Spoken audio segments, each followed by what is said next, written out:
روس نے اپنے خطرناک قسم کے ہیلی کاپٹرز کا استعمال جو ہے وہ یوکرین کے خلاف کرنا شروع کر دیا ہے۔ یہ ایسے خطرناک ہیلی کاپٹر ہیں جو نہ صرف ڈیفنس سسٹم کو اندھا کر رہے ہیں بلکہ یوکرینی فوج کو بھی اندھا کر رہے ہیں۔ دیکھیے کہ الیکٹرانک وارفیئر کا استعمال اب رشیا نے بڑھا دیا ہے۔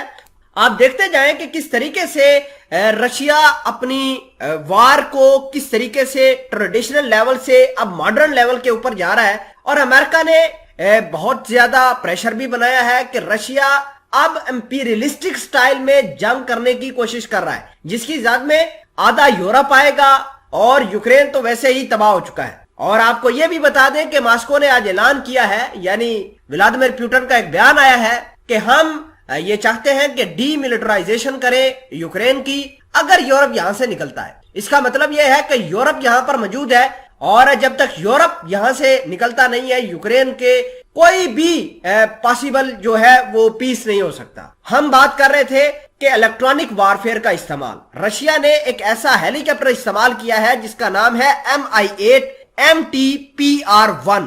یہ ہیلی کاپٹر ہے، اور اس ہیلی کاپٹر کی مدد سے یہ ڈائریکٹ انرجی ویپنز کا استعمال کر رہے ہیں، اور دشمن کے جہازوں کو، ایئر ڈیفنس سسٹمز کو، اس کے علاوہ جتنی بھی تمام تر چیزیں ہوتی ہیں، ایون کے سولجرز کو اندھا کر رہے ہیں۔ وہ کیسے اندھا ہوتے ہیں، یہ کس طریقے سے کام کرتے ہیں، تمام تر چیزیں آج کی اس ویڈیو میں ڈیٹیل کے ساتھ ڈسکس کریں گے۔ چھوٹی سی گزارش ہے کہ آپ ہمارا یوٹیوب چینل حسنات ٹی وی کو سبسکرائب کر کے پاس موجود گھنٹی کے نشان کو دبا لیں تاکہ لیٹسٹ نیوز آپ تک بر وقت پہنچتی رہے۔ سامعین قدر، سب سے بڑی اور اہم بات یہ ہے کہ رشیا نے کس طریقے سے پہلے آرم فورسز بھیجی، ایئر سٹرائکس کی، اس کے بعد میزائلوں کی برسات کی، اب یہ الیکٹرانک وارفیئر استعمال کرنا شروع کر دیے۔ الیکٹرانک وارفیئر چائنا نے استعمال کیے تھے بھارت کے خلاف 2019 اور 20 کے اندر۔ چینی فوج نے ڈائریکٹ انرجی ویپنز اس کا استعمال کیا تھا۔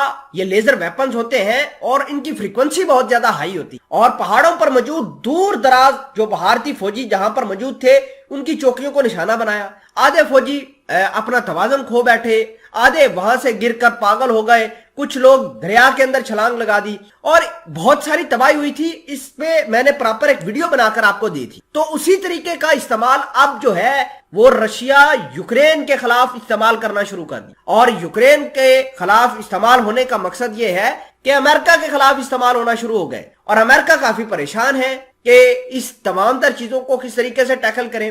دیکھیے کہ جب سے یوکرین نے کرائمیا کے پل کو تباہ کیا ہے تب سے لے کر اب تک بہت زیادہ ڈیولپمنٹس جو ہیں وہ رشیا نے تبدیل کی ہیں۔ کیسی ڈیولپمنٹس؟ جو فوجی جرنیل ان کا یوکرین کی جنگ کو ہیڈ کر رہا تھا اس کو تبدیل کر کے ایک نیا جو ہے وہ جرنیل لے کے آئے، فوجی کمانڈر لے کر آئے، اور زیادہ طاقتور اور خطرناک لے کر آئے۔ اس نے ساری کی ساری اسٹریٹجی تبدیل کر دی۔ ٹریڈیشنل وار سے اب یہ ماڈرنائزڈ وار کی طرف جا رہے ہیں، اور آپ سمجھیے کہ یہ جو چیزیں ہو رہی ہیں یہ امریکہ کی وجہ سے ہو رہی ہے، کیونکہ ماسکو نے آج کہا ہے کہ ہم تو اس یوکرین سے نکلنا چاہتے ہیں، ہم اس کو ڈی ملٹرائز کرنا چاہتے ہیں، لیکن امریکہ یہاں سے نکلے۔